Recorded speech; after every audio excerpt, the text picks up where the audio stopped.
Hello, and welcome to episode 46 of the Cutie Art Crusaders for May 14th, 2013. Today is the tired episode of the podcast because it's very late on a Saturday afternoon, so we do apologize if we sound a bit down, but we're going to try to pump it up just for you guys. So, my name is Rainbow Plasma. I'm the organizer and editor of the podcast, and today I'm joined by... Burnda1, the special guest coordinator and also the editor for the podcast. I'm Flutterguy317, and I'm the art coordinator for the podcast. I'm Pinkadesh, and I do the questions. I also need a coffee. We're good. Did you... We all need coffee. For the record, did you actually pick up the questions this week, Pinky Dash, or...? No, I'm doing it now. Okay. You'll do that while we record the episode. I just wanted to make sure that everything was going, the same, so... So yeah, we're a little bit tired because we're recording this late, for a multitude of reasons. The main reason was because our special guest, who we're still not going to name, couldn't make it yesterday. No, he couldn't make it yesterday. Yeah, he couldn't make it. Which was unfortunate. Yeah. So, unfortunately, we couldn't do that, even though we said last week. But that kind of stuff happens, we plan stuff and then it doesn't happen the last minute, so we have to, get this out on time for you guys. So instead, we're just going to be doing a normal episode this week. Burned, you're also somewhere. Yeah. Yeah. I am at EQLA. I'm at Equestria LA here at Los Angeles. Well, technically this is Anaheim, but close enough. Yeah, yes. That was a complete surprise for us because you texted us. You're like, "Hey guys, I'm going on a road trip," and we didn't think anything of it. And then next thing we know, you're at EQLA and texting us like, "Hey, I just finished having a beer with a fan" or something like that. It's like, I literally decided to come to the convention 2 days before, and I was like, you know what? I have the resources. I don't have to work Sunday. Forget it. And just drove here for 16 hours. Technically 9 here, slapped to the 9 more. But whatever. I made it here. And it was kind of an adventure, and it's been fun. It's been worth it. I've had great fun here. I've met 2 fans, had a beer with one of them, and I've got so much information from the artist alley. People recognize me. Someone took my picture. That's awesome. And I got to sign stuff. It was crazy. It was good times. Shout out to Mummified Mustangs, by the way. He says hi to you all. Aw, hi. Hi. Yeah, it was awesome to get to meet him. He was a cool guy. He's a fan who bought me a drink. That's cool. That's super awesome. So you said that you drove 9 hours and then slept in the 9 hours. Did you just go into one of those random creepy motels halfway? No creepy motels. I actually stayed with a good friend of mine to Delta. He offered me a place to stay, which was really cool. I appreciate that. If he's listening to this. Yeah. He's a good brony friend of mine. We play League with him all the time. But, and I got to meet late customer too, if I mentioned that. Yeah. And it was awesome because he was fanning out over it, which is really cool. I'm hoping I can get in contact with him and maybe have a drink with him later or something. But, that's so awesome. Hopefully the artist room isn't closed after this. Yeah. Yeah. Can I just say I'm super jealous? I've gotten so much funny stuff. Yeah, you didn't give us enough time to let the jealousy come out of us, because usually with these kind of events, you hear about it and you're like, oh man, that really sucks that I can't go, and you spend about a week being jealous, and then after that you're like, don't be stupid, blah blah blah blah. You didn't give us that week, so now I'm just sitting here being like, man, I hate Burnt. Sorry. Burnt sucks. I can buy you something if you want. I'll buy you pony stuff. You already did.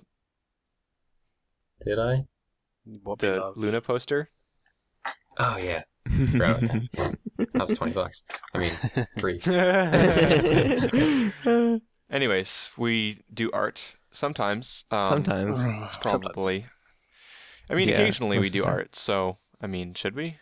Yeah, I guess we should. Maybe. Yeah, so unfortunately we couldn't have our guest this week. So we decided to pull a theme out, which for this week is Armour. Not the Shining variety, but It's spelled with a U because I'm editing, so shut up. Yay, good. Thank you. You mean you spelled the proper way? Half of the podcast spells it the proper way, so take that as you will. Yeah. But yeah. So Armour. Part of the benefit of us preparing a little bit better than we usually do is the fact that we actually had this ready to go just in case he didn't come. So because the guest didn't work out, bam, we're actually organized. So this isn't just something that we pulled out of our butts. We actually had this planned. If we had a guest this week, this would have been next week. But we'll just shift things around.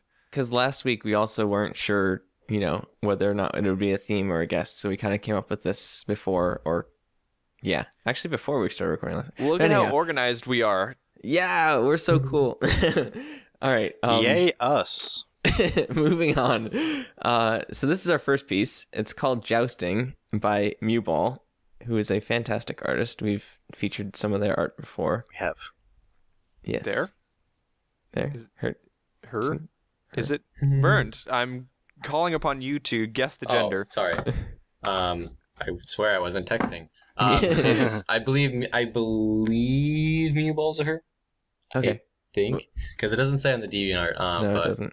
I thought I saw something on the we could say the artist Tumblr. Yeah.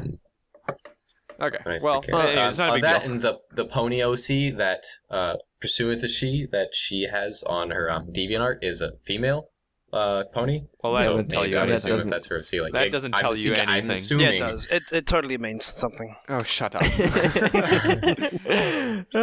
I think the interesting thing about this piece is that I wouldn't have recognized it as a Mewball piece just by the style alone, because my preconception of Mewball's style was a little bit different than this ended up coming out, which was really interesting to me. So yeah. Yeah, no, I can see that. It's still got the gritty feel that you would normally see in a Mewball piece. But yeah, it's kind of different from what I would expect. I think Mewball does like a bunch of different stuff. That's the thing. Like it's got a general feel to it, but there is like a difference in style, even like anatomy as They play around with a lot of different things. Yeah, exactly. Mm-hmm. Yeah. What's interesting about this piece is the way, jumping right into Armour, just the way that it's depicted. Because normally if you think about Armour, it's like shiny and stuff. And here I think it's kind of dull, actually, the way that the Armour is depicted. Yeah, I kind of get a shiny vibe from it. I think how it's painted might give a sort of dull feel, how it transitions from light to dark, because like normally when we think of something that's highlighted, we think of like that really sharp, mirror, kind of mirror effect when like you have like a clear shiny ball, and how things will warp around it, and it kind of creates that line of like highlight line on it when things are warped. But I sort of get a shiny-ish feel, just because of how white the armor is on top of Fluttershy and on top of Rainbow Dash. Yeah. It's not silver. Like if it was dull, it would still kind of have that silver tint. So I think it's just how she painted the piece overall. There isn't really anything to kind of like give that real shiny, polished feel. So like you're definitely right in there, but I think it's still like you can definitely tell light's hitting it and like reflecting off. Yeah. No, that's kind of what I meant. Like if you look at the gem on Fluttershy's shoulder, or like if you look at pony eyes in general, right? Yeah, that specular highlight. Yeah, whereas the armor doesn't really have that.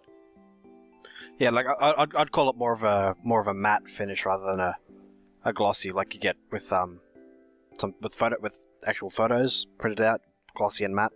The matte ones do reflect light, so they do have that shiny bit like you see in the armor, but glossy would be more like what you see on the lances that they're carrying, where it's a bright speck of light, whereas with matte it's more spread out and unfocused, scattered. Yeah. It still feels to me that it's a little bit like the medium rather than the depiction. Yeah, I agree. Could be. Because there's still the bright brights and the dark darks, and I think it's much easier to look at it as being shiny when you look at Rainbow Dashes, because the messiness of the brushstrokes don't come out in that one as much, whereas when you look at Fluttershy's one, it's much easier to see kind of the intermediate steps, and so it gives it a lot more of a segmented feel. Like in the whole art process, it looks very segmented. It goes from dark, and then there's the brushes for the medium, there's the brushes for the light, and then there's the brushes for the bright. Whereas on Rainbow Dashes, it's kind of it kind of fits together better. I mean, there is definite brushstrokes in places like the leg, for example, on Rainbow Dash, but I don't see as many brushstrokes on Rainbow Dash's armor as I do on Fluttershy's. Yeah, definitely. I love the expressions on this piece. Poor Fluttershy. I'm not really feeling it. As a person who like usually looks at expressions, I don't know. I don't know why. I'm not feeling the emotions in this piece for some reason. Well, the eyes and the faces are sort of dulled out. They're not the focus of, or they don't draw your attention as much as they do in a lot of other stuff, because the eyes aren't bright out there. I mean, you can hardly, unhighlighted. You can hardly tell that Rainbow Dash has irises. Yeah, no, that's a very good point. Yeah. The same with Fluttershy, like her whole eye is kind of that muted green color, and then it's just a slightly more brighter color on her iris. Yeah. So, like, definitely in Mew style, she doesn't really have the eyes pop with vivid color. Maybe she does. I'd have to look at some of her other work, but yeah, like the eyes definitely aren't like the focus. My eye kind of does travel to Flutterguy and Rainbow Dash, but not a lot of the tricks. Like, wow, that Nice. Nice. Flutterguy, you look really good in Armour. Fluttershy, yeah, Fluttershy and Rainbow Dash.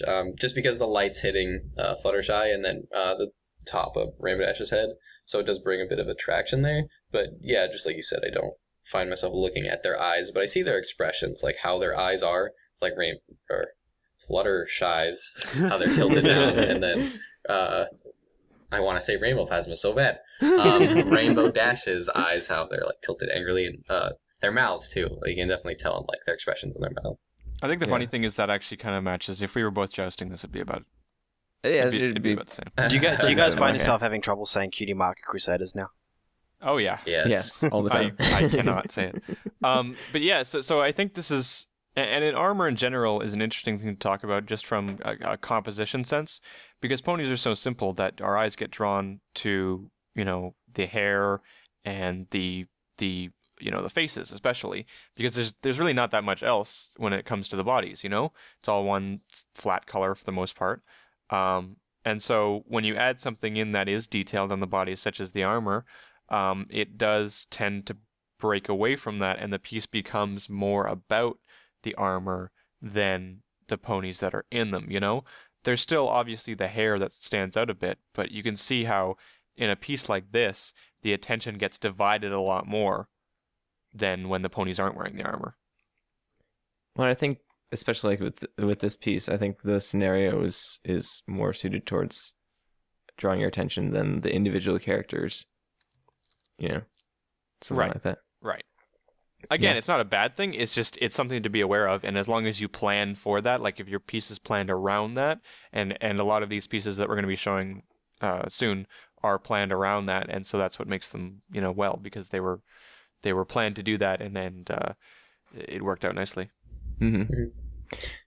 All right. And then so I got it. Sorry, I have some one point. I was gonna say something interesting. Mew does is I believe she paints in her colors first before she nails her fun word values, so she doesn't get like her lights and darks. She actually throws out some of her base colors and what she wants them to look like, and then starts to work like brights and darks into that.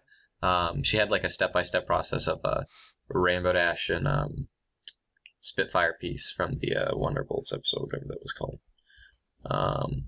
So I don't know, it's kind of interesting to see how she comes with her final work and it still looks like really, really good, and paint and everything, like the painted feel. Also, I love their hair. Last little note. Yes. Oh, God, I can't stop talking. One more. Go on. My last one is, again, her painted medium, and her style is really cool, and you can tell that, and again, how we mentioned the Armour, and then I don't know if we've mentioned like the cross hatching in Fluttershy's ear. Like that's very visual and like blatant, and then she has like outlines on certain things. So her paint strokes are very, very transparent and loose in a lot of things, especially the ear, Armour, and a lot of other areas. Yeah, Anyway, we talked. that's last bit. Yeah. So you wanted to bring up something before we moved on to the next piece. A couple of sculptures that you wanted to bring up? Yes. So Just quickly. as an art show, we tend to, as a podcast art show, we tend to focus on like digital art and paintings and vectors and stuff like that more so than like traditional art. But I wanted to bring these up, and I guess I don't know who found the other one. But there's a Fluttershy jousting figurine and a Rainbow Dash jousting figurine that were commissions done by I'm I don't pretty know sure how to pronounce Nazi Goring's Nazgûl? done one. Nazi Nazgûl? Goring, yeah. Yeah. She's Um, done one. No, they're And- both Nazi-Goron. yeah. Both of them. Yeah. And yeah, they're pretty fantastic. And I thought they just fit our theme pretty well because Yeah. it's It reminded to you think of after armor. that first jousting piece that there were these out there, and we've gotten a couple of comments just during this last week saying either, it's too bad that you guys don't do more traditional art, and like, oh man, I wish you do more traditional art. It's like we do. It's just harder to spend a long time talking about. and the thing is like we mostly use DA as a medium for finding the art.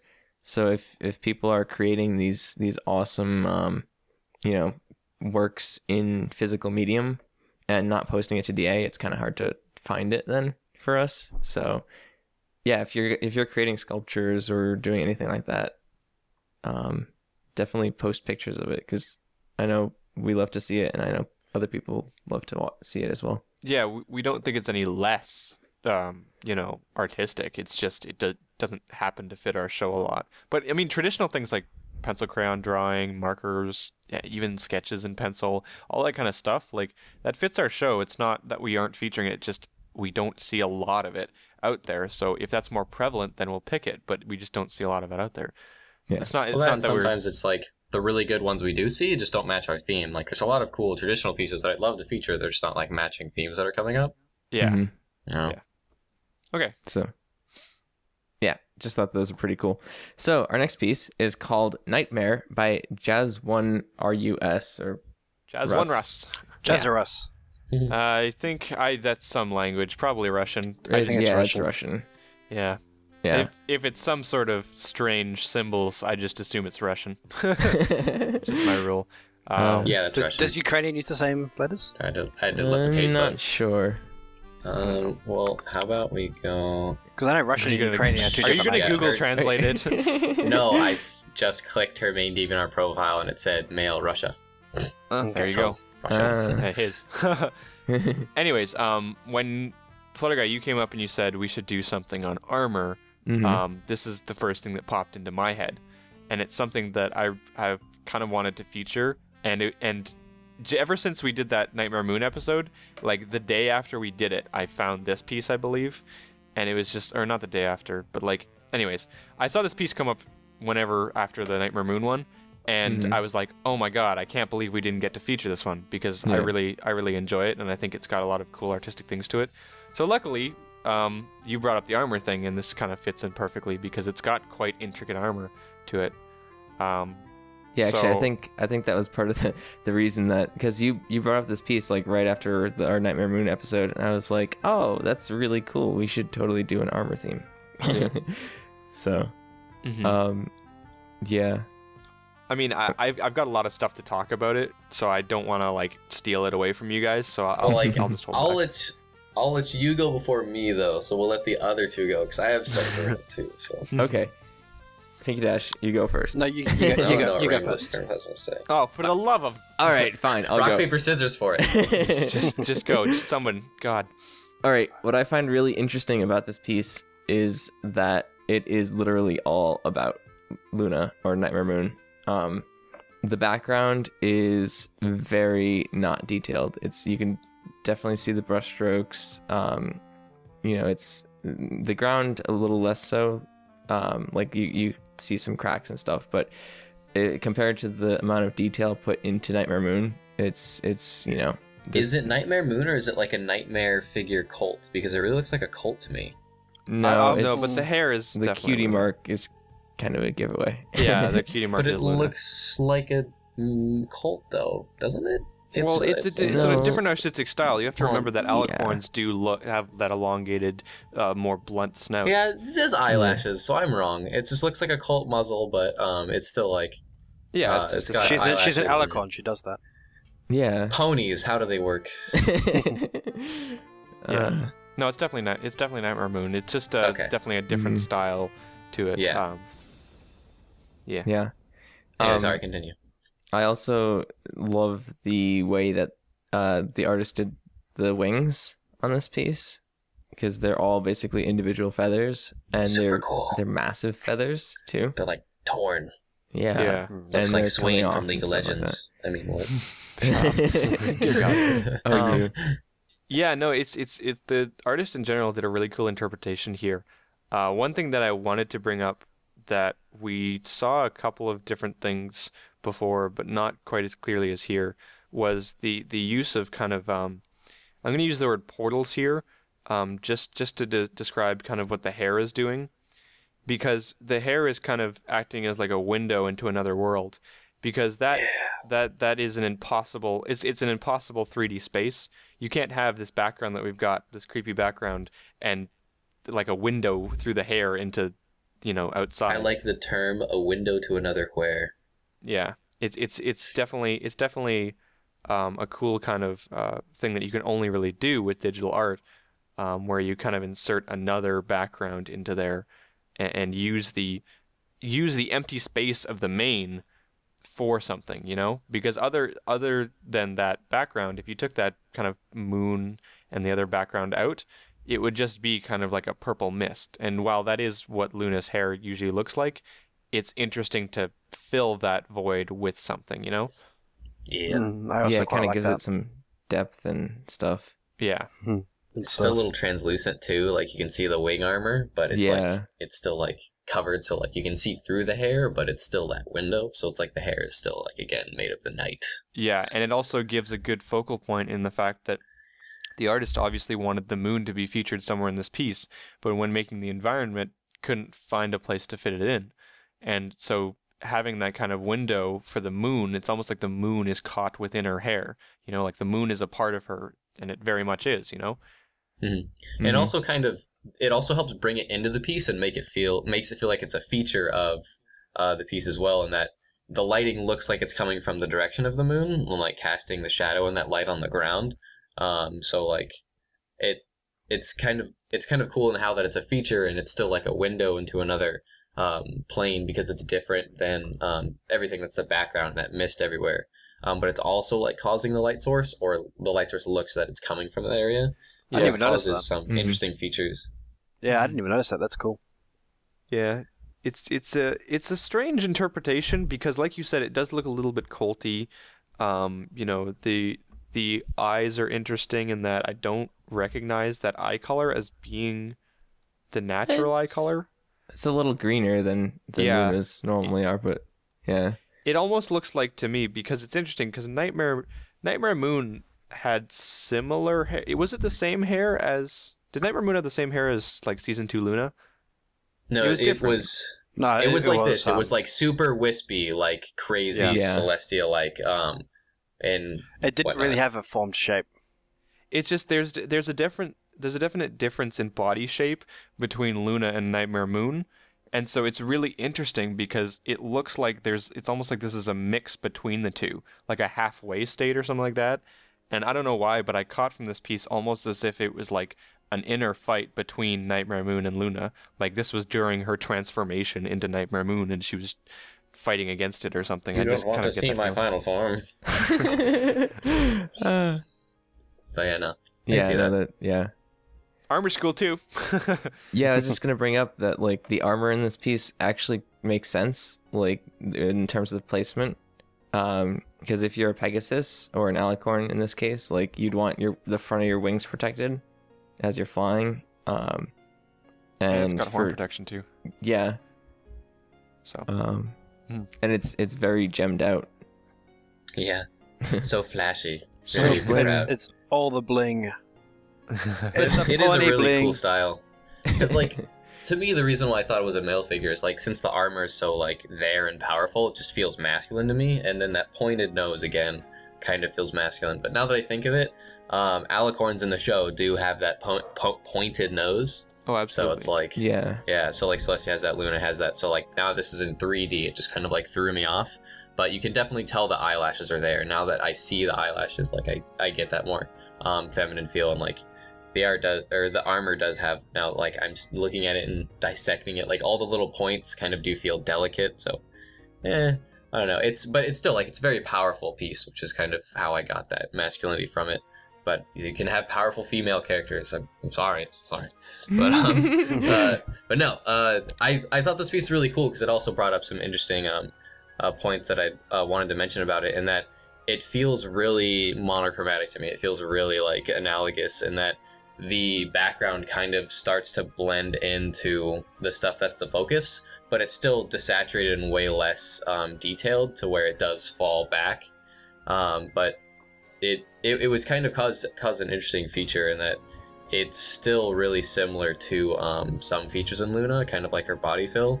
And I had a hard time like separating those planes because there wasn't a huge, I keep using this word, but there wasn't a huge value shift, and like this is the foreground, this is the background. It just kind of felt there, because normally artists will use like they'll darken things to let them like kind of sink into the background, but where here in the fog it kind of lightens things, and you find interesting things in the fog. Like if you look, there's things hinted at, and if you actually look closer and like make it really big, there's little red eyes all over the place in the background that you like only notice if you look really close into it. And I mean, that really helped me with the whole nightmare theme, because it's like this is Nightmare Moon and this is kind of like her nightmare realm thing, or that weird smoke when she was like surrounding the Rainbow Dash and doing her trickery and stuff.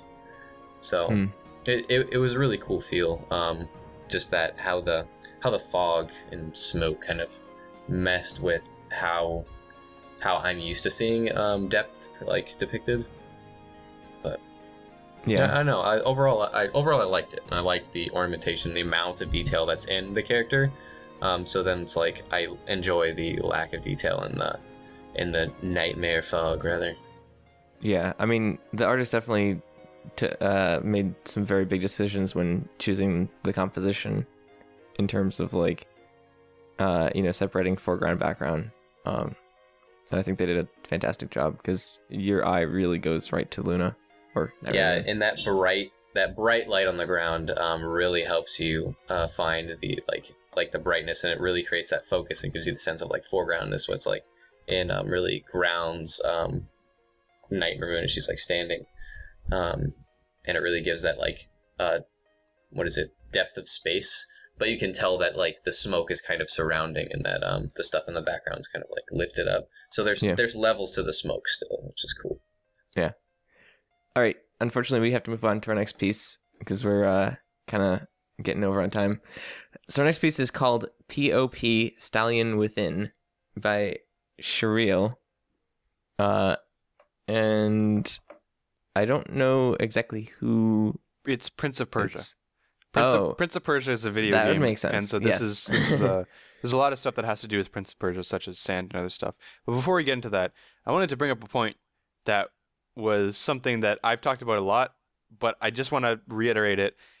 If you're going to make a piece of art and you're picking a canvas size, pick it specific. Like, you have to think about your canvas size. Some people just blah and make a canvas size. Don't do that. You should make a specific canvas size. So our very first piece was approximately 4 by 3. That's like a square monitor size. Fine, okay? And I don't want you to get rid of composition just to do this, but if you're gonna make a widescreen picture, make it 16 by 9, please. This picture, for example, is 1920 by 1080. That is 16 by 9. It's easy to make as a wallpaper or a background or something. Other pieces, such as the last one, were like 5 pixels off of it. What's the point? What's the point in making it 5 pixels off? You can crop it. I know, but it's still black bars. Yeah, it's just still, yeah. There's still something to be said about the fact that if you're gonna make it a wide piece, like noticeably wider than it is tall, then just make it 16 by 9. It's the standard nowadays. Do it. Do it, Phillies. Do it. My laptop isn't 16 by 9, but my monitor is. Yeah, there you go. Well, yeah. And our last piece that we'll get to in a minute isn't quite 16 by 9. It's close though, so it's just like, why? No. Just do it. Anyways, yeah. No, this piece is cool though. Yeah. I like it. It's pretty. Once again, I love the way that the wings are depicted. I don't know. Yeah. I like really detailed wings. Me too. As I've expressed so feathery. previously. Yeah. Yeah. Because if you're a Pegasus, you've got these wings, which nobody else has, so you need to focus on those. I love it. In other words, I am full of my wings. Now we can trust him, bro. Brah. It's good. Okay, so obviously because none of you know what Prince of Persia is, apparently. I know. I've what never it is. played. Okay. Prince of Persia is a video game in which it's set in... I actually haven't played it either. There's a series of video games. Yes, it's a series of video games. It has to do with the sands of time, moving time backwards and forwards, and it's got all of these cool gameplay elements, and sand is a huge feature on it. Mm-hmm. I've totally seen the movie. Yeah. There's a movie too. It's okay. Disney. The movie was pretty good, actually. It's okay. I enjoyed it. Is it set in Russia? No, it's not set in Russia. Persia. The Middle East. Somewhere. Yeah, you're right. The Prince of Persia was definitely set in Russia. Yeah, okay, that's the thing. Well, you were going to say before it's that it was... somewhere in It's a game somewhere in set in Canada. Persia, Just like, so- don't worry about it. Can I talk about the sand, please? Yes. Please feel free. Sand is cool because in this piece it obviously was a huge part of the games and the movie, I guess. And it was really cool how this artist decided to include that in kind of a menacing form. The ground is sand, but it's also used in these kind of wispy forms that are pointing inwards toward the character. Obviously, there's the looming figure over his back, and it just generally gives a menacing feel in the facial expression and the environment, and it definitely conveys a certain emotional state. I don't know enough about Prince of Persia to be able to say this pinpoints a part in the game, but I would not be surprised if this did mirror something from the game. Yeah, like the dude who, like, is he a villain? Is he the boss? No. This guy, I believe they were basing it off the main character. Well, the dude in the focus is the main character. I'm talking about the crazy dude over him. Oh, okay. Yeah. See, like, I don't know enough about it. For all I know, that could either be the villain or that could be something to do with the Sands of Time. Again, I don't know enough about it to really go into detail, and I don't want to embarrass myself by attempting to think that I know it. Well, we can only suspect by artistic speculation. I can only Wikipedia and YouTube Let's Plays. Nope, screw research. Let's just talk about what this art makes us feels. Mm-hmm. I think it's a good point to bring up the fact that we don't know anything about Prince of Persia, but we still think that this art piece is spectacular and it stands on its own without knowing the reference to it. Artistically, that thing behind him comes off as very ominous and very evil, especially how it's depicted in black and has like wispy, evil-y things coming off of him. And it's pointy. He has a very... And like how he's, pointy especially, and how he's kind of coming out and grasping that, kind of grasping over the character, looming over him, like powering over him. There's a lot of things that like hint towards power and towards evilness and maliciousness in how he's depicted, his color, and like Pinky Dash mentioned, it's another really good point, he's pointy. Pointy, evil, thorny, are all like real evilish things. He's, like I said in, I think it was last week, pointy equals evil and smooth, round, curvy equals good. So you got the pony in the front who doesn't have any of the pointy features like the big shadowy character does. I mean, the only pointy sort of stuff is his hair, which isn't really... it's not part of it. It's all sort of just fades in. But if you look at his wings and if you look at his armor and stuff, it's all smooth and round. Whereas you look at the character in the background, it's all pointy and sharp and black, and it just smells of evil. Yeah, so sometimes it's not always like little details. It's like, I mean, like pointy claws and things and like horns, you know? And it's like, yeah, there's definitely nothing on the character that really like reeks of pointiness, but it's like, yeah, clothing is real important, and then how they're depicted is real important. What a great phrase, reeks of pointiness. So have we determined that this is a scratch and sniff picture then? Man, what would that Kids smell don't like? try this Sand? at home. This smells of sands and evil. I haven't seen a scratch and sniff in years. This looks yeah, why don't we have any of those in the pony community? Why isn't... I thought computers are supposed to have smell-o-vision by now. My Pinkie Pie smells like candy. That's true. I bet she smells like cupcakes, actually. No, it does she actually smell like candy. No. You have like a scented thing. Yeah. Oh. Yeah. There's actually there's actually a table in the convention where she's like selling pony smells. The coolest one was Rainbow Dash that smells like rain and rainbow sherbet. Okay, May I raise my hand and say I'm a little bit weirded out by that? I mean, in practice, I'm sure it's fine, but just like, who sat down and was like, you know what I should do? I should make things that smell like the ponies. I should sell pony smells. Well, did she sell like little baggies with air in them? Or are they like reed diffusers? I think they were body lotions, and she had soaps too. Okay, see, now that seems a little bit better, because like They're not just like things that smell like pony, like come sniff this. No, they had a use. Like they were soaps and body lotions. I'm pretty sure. Okay, well that's a little bit like it would remind you maybe that. Okay, that's. I mean, it's still on the edge of weird for me, but I feel like as long as it has a use, that's cool. It was also funny because I got really mixed vibes because she was also selling like canteens, like the little like drinking things, flasks. She was selling flasks with like the cutie marks on them, like painted on them. And I was like, flasks to body lotion. Interesting. Yes. Interesting. I'm gonna make my hair smell like Applejack.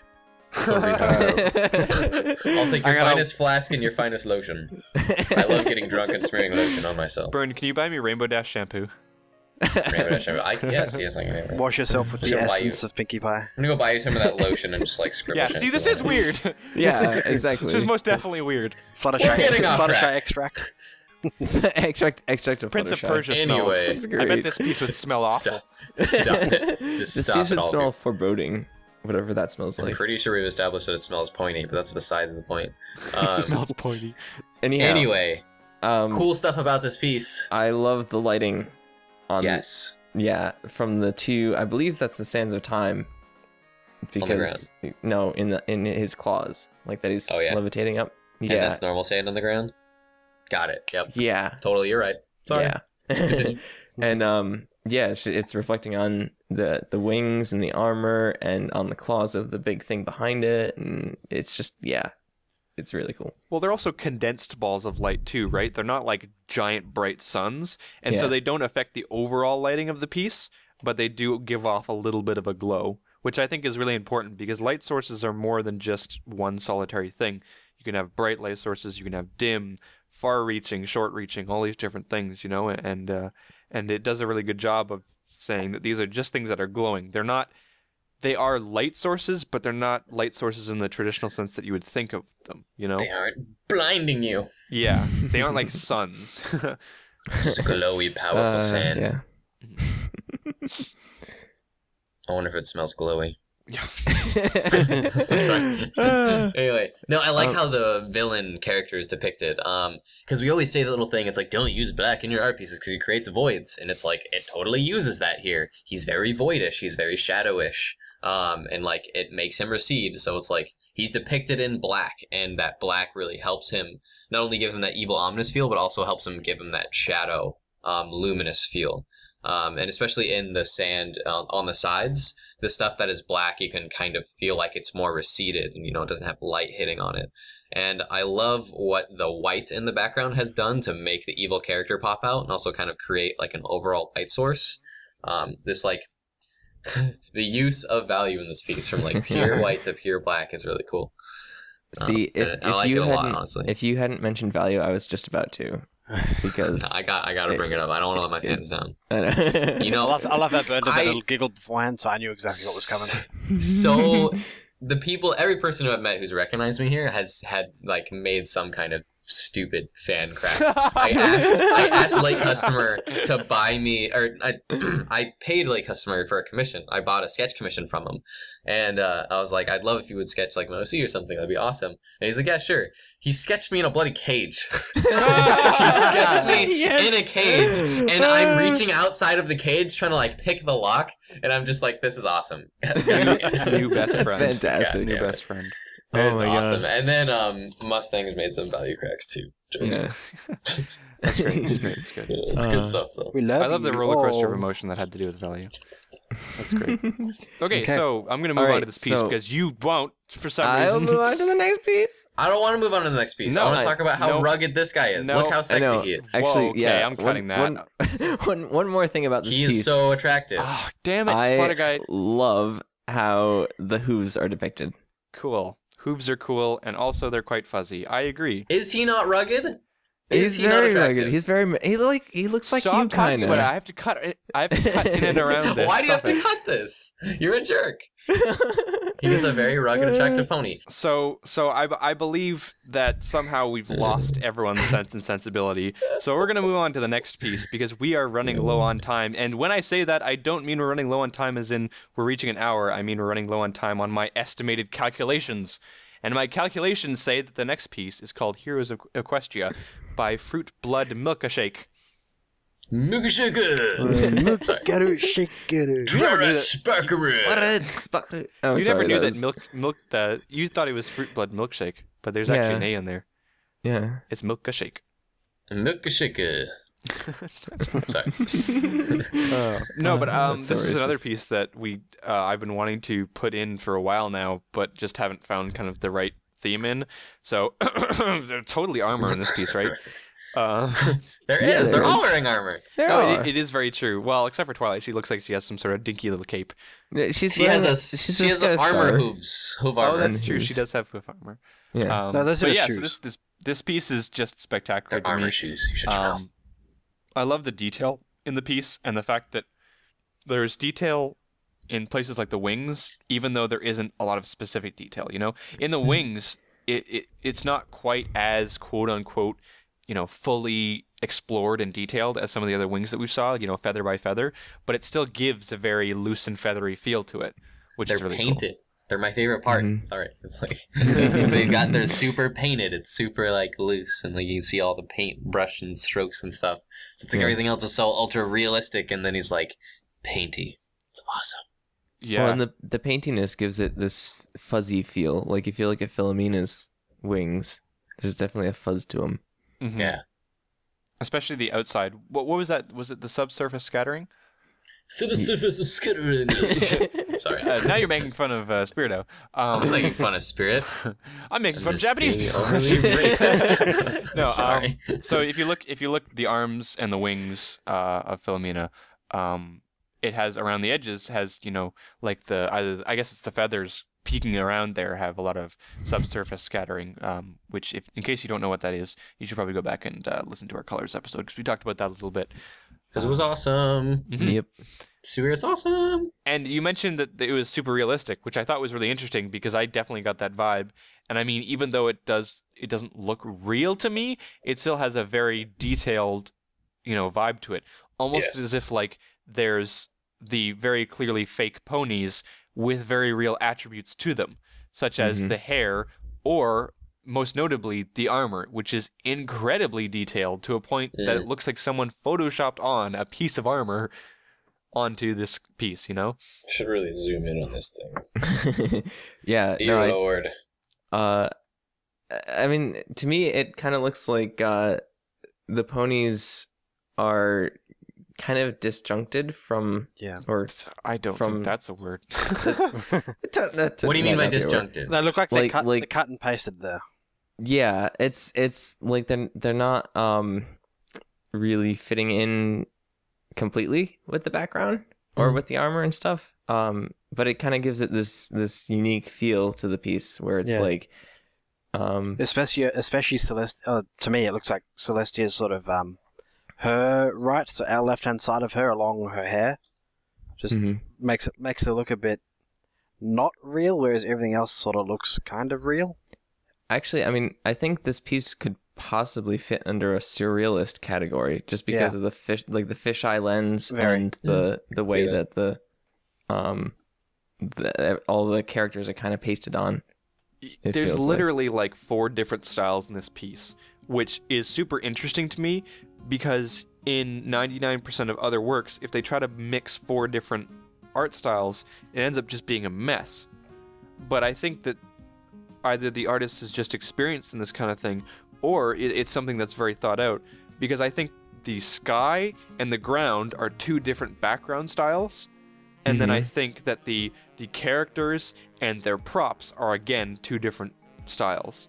And so it creates this really interesting 4 like faceted art piece that in a normal situation would just be a mess, but because it's all thought out and each style is separated into its own categories within the piece, that it actually works together really nicely. And I can't really describe why it works so nicely, but I don't know. It just... I feel the reason why it works together... I'm not interrupting you, am I?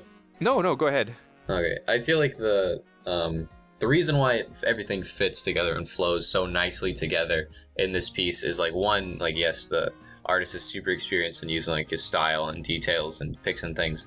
But for me, what ties everything together is really the composition. It's that dynamic view and perspective, and it's how everything is warped and rounded, and everything comes up to or bends in towards the Celestia's armor as, like, her is the focus. Like, those three characters are the focus. They're the central part of this piece. Everything else is emanating out from them. There's this real, like, accentuated outward motion. Everything in the composition of this piece brings you outward. It helps create that, like, feeling of power, that feeling of spread out. I mean, especially in Philomena's wings and Celestia's wings, like, it's that big overarching looming power feel. Like, the wings in this piece take up, like, the majority of space in the composition. So that real bending, warping, bending upwards and round composition really helps bring everything together, tie everything, give it kind of meaning, give it feeling. And it's really unique and it's really cool because there's, like, obviously there's not a lot of artists that like to play with this kind of composition, especially something rounded and bent like this. And it's the only real piece in the pony community that I know off the top of my head, except for, like, maybe Citra's work, that really plays with that, like, dynamic perspective and, like, bending outwards. So as far as, like, composition goes, this piece is really cool and unique. And yeah, like, Yeah. that for me is, like, really what ties it together, is how everything is placed and how it portrays outwards. Blah blah blah. It's not quite a fisheye lens, though, because a fisheye lens close. bends the environment as well. It gives the illusion of a fisheye lens because of the sky. Yeah. But in reality, if you look, there's both the tree off to the right, and there's a little bit of a rock in the bottom left-hand corner. Yeah. But those would be bent much more in a fisheye lens, and also a fisheye lens affects subjects as well, Like, not just a background. the composition of things is definitely, it's like, it's bent and it's rounded, and it's, like, it's centralized towards what it wants to be the focus, and obviously emulating, like, outwards from Celestia or whatever. And then that tree in the foreground, it helps separate foreground from background. Like, that tree is up in your face, darker, and as things travel back farther, there's atmosphere perspective, they get lighter. So the thing that is the ultimate most far away is, like, pure white, that sky in the background there. Yeah. So the background also helps you give you that depiction of depth. By the way, if you... Sorry, go. Oh, I was just going to say, if you look at the tree, Plasma, like this, his signature is there. Yeah. In the tree. Yeah. You have to look really closely to find it, though. I would It's honestly like- have no issue if that It's signature carved was in there. bigger, because I feel like it's a very clever usage, and if the artist is Yeah. perfectly okay with that, then go ahead. But I mean, even that is so tiny that, you know, I'd love I to would see have it no... in flames, like it was burnt in there. That'd be yeah, cool. like Yeah. a little bit more would it, that would have been perfectly fine with me. As long as, you know, a signature doesn't really affect me unless it, you know, it only affects me if it interferes with the piece. And I think that something on the tree wouldn't interfere with the piece. Another thing that helps give you that sense of power and like how they're kind of like standing over you is that the view of this piece. That's another good thing to look at when you're considering composition is view, like how the viewer is looking at it. We're at almost ground level. If you look at the ground, it's very flat and you can't see a lot of it because we're so low down, and we're actually physically looking up at Celestia and looking up at Philomena and looking up at the sky. And that sense of looking up at something that gives you that sense of whatever you're looking at is more powerful than you. Like the easy examples, like you're an adult when you're young and you look up to your parents, or if you look up to a king who sits on a throne, it's like that power of being over you, something overarching. It also helps give that sense of like uber powerfulness of flaming Philomena and Celestia. Yeah. Uber powerfulness. Nice. Pinky Dash, you wanted to say something? I just wanted to point out the lighting that is used in this is pretty amazing. You got that lens flare just to the left, our left of Luna there. So you can sort of tell that he's tried to make it look like it's a photograph, and I think he's done a fairly good job at that. He or she, he. And also the lighting from, I guess that's lava in the background coming from that volcano off to the left, and you can see that up mainly on Luna's legs. You can see that coming up from underneath her, lighting her up from underneath. It just all of it just It's lighting everywhere. And then Twilight's book all over her. Yeah. Mhm. And Celestia's legs are on fire. All of it's great. In fact, it actually really reminds me of one of quite a lot of Pony Killer X's work as well. I actually thought it was one of his until I saw the name. You'll have to look him up on your own spare time. Yeah, I like how that's how you do lens flare right though. You make it barely noticeable and super like distinct, because it's like there's always the lens flare joke to where it's like lens flare and just like throw it over everything. But it's like no, that flare does help. Like it for me, it looks like it's coming from Celestia's mane. Like it's so ridiculously bright and powerful that it's like blinding you and causing that lens flare. But it's like it's lens flare is super subtle though. You know, it's not like it doesn't create a focus. It just creates a feel. Yeah. Well, if you look like at Celestia's main level, there's this like line. Yeah, that goes across Luna. Yeah, which is also kind of part of that lens flare. Which that's what helps me feel like it's from her mane. You know. Yeah. I love just one last thing, unless someone else has something to say on this piece. I love how the ground is done with the flowing lava. Yeah. It reminds me a lot of like Halo 4. For some reason, it gives me a Morrowind feel. I don't know if you guys ever played Morrowind. Nope. No. Or Gears of War with all the stuff flying around. Yeah, I don't get that feel from any of the video games that you're saying. So we associate things because that's a good point to bring in how like culture changes artistic views, because we all have different cultures and things we've been raised on. And I'll give you culture. Where we're raised, what we do, and I've played all the games, and I don't see where. Maybe you guys are just thinking of a different part of the game than I am. But our interactions and experiences are what define us, so we feel different things. Oh, getting all deep in here. Yeah. Time for some silly questions. Time for some questions. Yeah. All right. I like Phenomena. Cool. Yeah. Well, I think we've only got sort of 5-ish minutes. I'll be quick. Okay, so which background character should get his or her own episode sent in by Scribble Wordsworth? Words. Is that like Scribble Wordsworth. Scribble Wordsworth? Nice name. I get it. That's Scribble good, Wordsworth. Okay, I like your name. Jeez, that's a tough question. Cloud I mean, is it like what background character we like that should get its own episode, or what we feel actually should? What should? Because I would love to see a Lyra episode. Oh my god! Stop stealing my answers, Burn! You know Lyra's my favorite background pony. I would also go for Lyra. But I hate you. But it has to be focused around like I love lands and people, anthropology. No, okay, I completely disagree with you there. Yeah, no, okay. I don't like the whole Lyra human thing. So, What but I like about Lyra as a character, and I think it'd be interesting to explore the character in general. But I don't know. I guess I'm influenced by fandom. So I mean, I just love Cloud Chaser. Yep, that's pretty. In the show, I'm gonna say Lyra too, but like in the show, she's always so jumpy and peppy because the animators or the storyboarders or whoever like put her in to kind of spice up the scene like, a bit. What was it? It was the apple cider or the super cider squeezies, whatever the hell. Super Speedy Cider Squeezy 6000. That thing. Super well titled episode 3000. 3000. That where she jumps up. Yeah. Well, yeah, Right. she just the animators have given her such personality.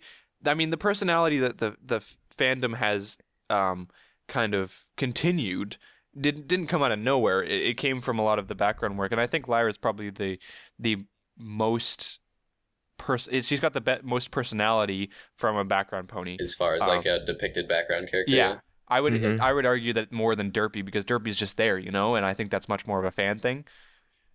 There's still, Derpy's definitely a fan thing, and they're not going to touch that with any foot pole because of like the connotations. But Derpygate. What about like the kid characters? Like something that you can tie into the CSC. So like there's Pip. Oh my God, there's Twist. But other than that, I like Twist. I don't like any of the kid characters. I saw a girl in Twist cosplay. It was really good, and she was talking with a lisp everywhere. Anyway, Oh, like Silver Spoon and Diamond Tiara. It could be an episode like kind of featured or themed around them, and maybe give them some backstory about like why they're so like they're always depicted as villain characters or some kind of development there. Like, I don't want to see. I would much rather have an episode. The only kid character that I like besides the CAC. What am I saying? The only kid characters that I like that aren't the CMC. I like Rumble because he's kind of cute. But who the heck is that? Rumble is Thunderlane's little brother. And he's a cute little adorable Pegasus that appeared for like one episode. Yeah. I think he's been in a couple. I know Pip. But he's a tiny little Pegasus. Yeah. But, if there's a Lyra, if there's a Lyra episode, it would have to be Lyra and Bonbon. Like, yeah, no, that'd be cool to see the dynamic. It's too cute. Like, they're too cute of a pair. Yeah, I love when she's like in the background drinking her shake, and then Bonbon walks up and she gets all happy. Yeah. Like when I saw that, I was like, oh, it's okay. Yeah. Props to the animators for giving such personality to those characters. Yeah. Does a Sibsy episode count? Can we have that? No, they shut that down too. Jerks. She's not. I would love to see that. Bingy Dash? I said Cloud Chaser. Yeah, I know, but you're also the questions, so. Next question. So we got next Continue, question. sir. No. Okay. Burned has now begun to ramble and has eaten the key to his cage. How do you shut him up? Sent in by Matty Bobo Boo. Sucks for him because I locked him in there first, so. I mean. Forget you. I ate the key to my cage, so you can't physically lock me in here. Well, no, it's too late. There's nowhere in that conversation that I've already been locked in. Like, but the fact of the matter is, people don't know that we actually lock you up 24/7, except for when we do the podcast. And I mean, it was a nightmare to attempt to ship you down to LA to get you to EQLA. And I mean, really I'm sure, both late customer and if he's oh god, I forgot his name. Who else saw you this weekend? late customer, mummified Mustangs. Yeah, mummified Mustangs. So I'm sure both late customer and mummified Mustangs, they can both confirm in the chat that you were fully in a cage and they had to carry you around. And I mean, the fact of the matter is that we can't let you out, and so you're going to be stuck in that cage until you poop it out, and then none of us are going to deal with that. So if you want out of that cage, you're going to have to deal with your own poop key, okay? I'm so unamused by this conversation. Poop key. You hate the cage thing. I think we should just give him food or something. Milk and honey. I don't know. Yeah. What? I don't know. If he's stuffed food in his face, he's gonna shut up. He can't talk. I hate the cage thing. Everybody hates the cage thing. I know. Which is why I keep bringing it up. No, it's great. It's great. I love it. I'm sorry, Burned. But I mean, okay. to be fair, I would never let that happen because I keep a very close track on Burden's cage keys. In fact, they're with me right now. So I mean, they have a different jingle because I moved apartments. Had to get a smaller cage. Yeah. Hate you guys. Love you, Burn. Have I changed the bedding in your cage recently, Burned? Nope. Litter box still full. So that's why it's starting to smell. That's probably why in that piece late customer did. It's probably why in the piece for late customer did. Why I'm trying to pick the lock because I ate the key. Yeah. When you get to like somewhere you can upload a picture of that, then you totally Could should. we get you like a human-sized cage for you to like sit in? That'd be nice. You'd be like the grumpiest person of all time if we did that. Oh man. Okay. That'd be great. So we'll do plugs now. Yep. Finishing up. Mm-hmm. Okay. So we have a DeviantArt page, which is cutieartcrusaders.deviantart.com. Go there to check out any stuff that we featured on today's episode, stuff that featured on previous episodes, and stuff that we just couldn't show on today's episode but does still fit the theme. I think there's one or two pretty cool ones in there as well. So go check those out. We also have an email, which is cutieartcrusaders@gmail.com. Please send us in any questions you can think of that you want us to ask, either about the art or just about us personally. We've got a lot of sort of ask questions, not so much art questions. So if you've got art questions, that'd be cool. So send those in. Yeah. Yeah, definitely. Yeah, I mean, I know a lot of our shows draw us personality, but we also do like to talk about art rather than ourselves. So And we like to look at it too. yeah. Usually we want to have like one solid art question and then like one or two like more general ones. I didn't really get to that today because we didn't have time, but next week, Yeah. if we don't have a guest. Yes. Speaking, I mean, sorry, go ahead. Yeah, that's okay. We have a Facebook page, which is facebook.com/Cutie Art Crusaders. You can go there, give us a like. We'll post on the day of an episode airing, basically when it will air, and also like about 15 minutes beforehand. And we also have a Twitter page, which is twitter.com/ oh wait, no, sorry, at Cutie Art Crusade. And you can go there and we'll provide up-to-the-minute information on the stream, stuff like that.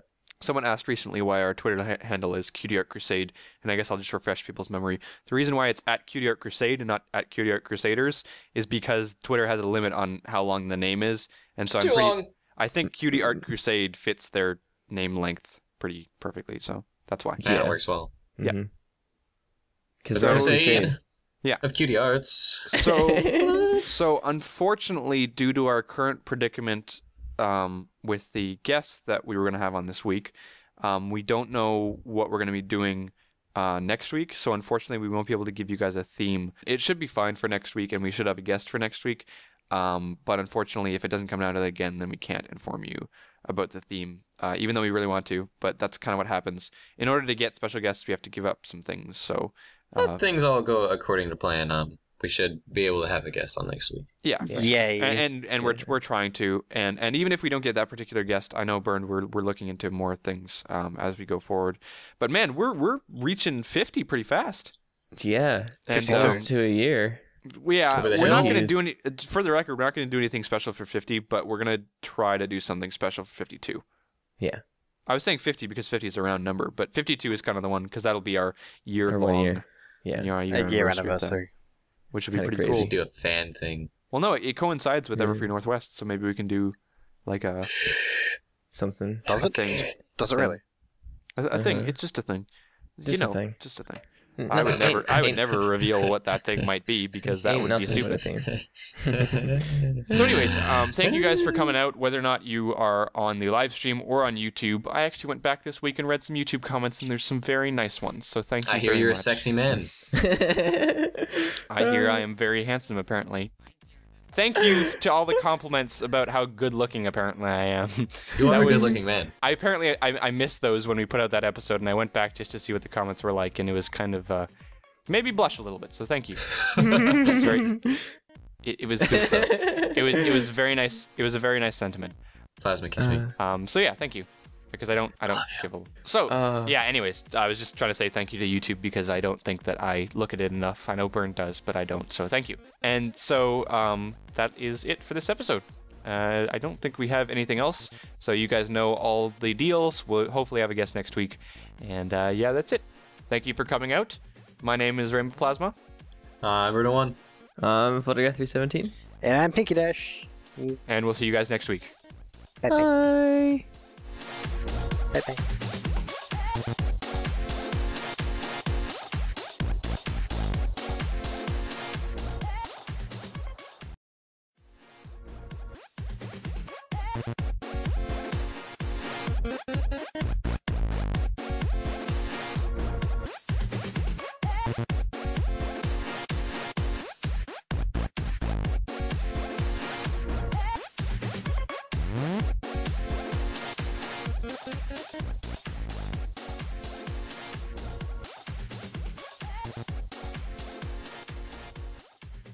Hello, and welcome to episode 46 of the Cutie Art Crusaders for May 14th, 2013. Today is the tired episode of the podcast because it's very late on a Saturday afternoon, so we do apologize if we sound a bit down, but we're going to try to pump it up just for you guys. So, my name is Rainbow Plasma. I'm the organizer and editor of the podcast, and today I'm joined by... Burnda 1, the special guest coordinator and also the editor for the podcast. I'm Photograph 317, and I'm the art coordinator for the podcast. I'm Pinky Dash and I do the questions. I also need a coffee. We're good. Did you... We all need coffee. For the record, did you actually pick up the questions this week, Pinky Dash, or... No, I'm doing it now. Okay. You'll do that while we record the episode. I just wanted to make sure that everything was going, the same, so... So yeah, we're a little bit tired because we're recording this late for a multitude not my of fault. reasons. Yeah. The main reason was because our special guest, who we're still not going to name, Couldn't make it yesterday. No, he couldn't make it yesterday. Yeah, he couldn't make Which it. was unfortunate. yeah. So unfortunately, we couldn't do that, even though we said last and then slept in the 9 hours. Did you just like go into one of those random creepy motels like halfway? No creepy motels. I actually stayed with a good friend of mine to Delta. He offered me a place to stay, which was really cool. I appreciate that. If he's listening to this. Yeah. He's a good brony friend of mine. We play League with him all the time. But, and I got to meet late customer too, if I mentioned that. Yeah. And it was awesome because he was like fanning out over it, which is really cool. Hopefully, I'm hoping I can get in contact with him and like maybe have a drink with him later or something. But, that's so awesome. Hopefully the artist room isn't closed after this. Yeah. Yeah. Can I just say I'm like super jealous? I've gotten so much funny stuff. Yeah, like you didn't give us enough time to like let the jealousy come out of us, because usually with these kind of events, like you hear about it and you're like, oh man, that really sucks that I can't go, and you spend about a week being jealous, and then after that you're like, don't be stupid, blah blah blah blah. You didn't give us that week, so now I'm just sitting here being like, man, I hate Burnt. I'm sorry. It sucks. I can buy you something if you want. I'll buy you pony stuff. You already did. Did I? The Luna poster? Oh, yeah. Forgot about that. That was $20. I mean, free. Anyways, we do art sometimes. Sometimes. Probably. I mean, occasionally we do art, so, I mean, should we? Yeah, I guess we should. Maybe. Yeah, so unfortunately we couldn't have our guest this week. So we decided... But that kind of stuff happens, you know. We plan stuff and then it doesn't happen the last minute, so we have to, you know, get this out on time for you guys. So instead we're just going to be doing a normal episode this week. Burned, you're also somewhere. Yeah. Yeah. I am at EQLA. I'm at Equestria LA here at Los Angeles. Well, technically this is Anaheim, but close enough. Yeah, yes. That was a complete surprise for us, because you texted us. You're like, "Hey guys, I'm going on a road trip," and we like didn't think anything of it. And then next thing we know, you're at EQLA and like texting us like, "Hey, I just finished having a beer with a fan," or something like that. It's like, I literally decided to come to the convention like 2 days before, and I was like, you know what? I have the resources. I don't have to work Sunday. Forget it. And just drove here for 16 hours. Technically 9 here, slapped to the 9 more. But whatever. Like I made it here. And it was kind of an adventure, and it's been fun. It's been worth it. I've had great fun here. I've met 2 fans, had a beer with one of them, and I've got so much information from like the artist alley. Like people recognize me. Someone took my picture. That's awesome. And I got to sign stuff. It was crazy. It was good times. Shout out to Mummified Mustangs, by the way. He says hi to you all. Aw, hi. Hi. Yeah, it was awesome to get to meet him. He was a cool guy. He's a fan who bought me a drink. That's cool. That's super awesome. So you said that you drove 9 hours. To pull a theme out, which for this week is Armour. Not the Shining variety, but you know. It's spelled with a U because I'm editing, so shut up. Yay. Good. Thank you. You mean you spelled the proper way? Half of the podcast spells it the proper way, so take that as you will. Yeah. But yeah. So Armour. Part of the benefit of us preparing a little bit better than we usually do is the fact that we actually had this ready to go just in case he didn't come. So because the guest didn't work out, bam, we're actually organized. So this isn't just something that we pulled out of our butts. We actually had this planned. If we had a guest this week, this would have been next week. But we'll just shift things around. Because last week we also weren't sure, you know, whether or not it would be a theme or a guest. So we kind of came up with this before we started recording last week. Look at how organized we are. Yeah, we're so cool. All right. Yay, us. Moving on. So this is our first piece. It's called Jousting by Mewball, who is a fantastic artist. We've featured some of their art before. We have. Yes. There? Her? Is it Burned? I'm calling upon you to guess the gender. Oh, sorry. I swear I wasn't texting. I believe Mewballs are her. Okay. I think. Because it doesn't say on the DeviantArt. No, it doesn't. I thought I saw something on the we could say the artist Tumblr. Yeah. Okay. I Well, forget. anyway, it's not a big that deal. and the pony OC that pursuant to she that she has on her DeviantArt is a female pony. Well, that Yeah, doesn't tell you I would that assume anything. if that's her OC. Like That doesn't tell you I'm anything. assuming. Yeah, it does. It totally means something. Oh, shut up. I think the interesting thing about this piece is that I wouldn't have recognized it as a Mewball piece just by the style alone, because my, I guess my preconception of Mewball's style was a little bit different than this ended up coming out, which was really interesting to me. So yeah. Yeah, no, I can see that. It's still got the gritty feel that you would normally see in a Mewball piece. But yeah, it's kind of different from what I would expect. I think Mewball does like a bunch of different stuff. That's the thing. Like it's got a general feel to it, but there is like a difference in style, even like anatomy as They play around with a lot of different things. Yeah, exactly. Mm-hmm. Yeah. What's interesting about this piece is the way, well, jumping right into Armour, just the way that it's depicted. Because normally if you think about Armour, it's like shiny and stuff. And here I think it's kind of dull, actually, the way that the armor is depicted. Yeah. I kind of get a shiny vibe from it. I think how it's painted might give a sort of dull feel, how it's transitions from light to dark, because like normally when we think of something that's highlighted, we think of like that really sharp, mirror, Could be. kind of mirror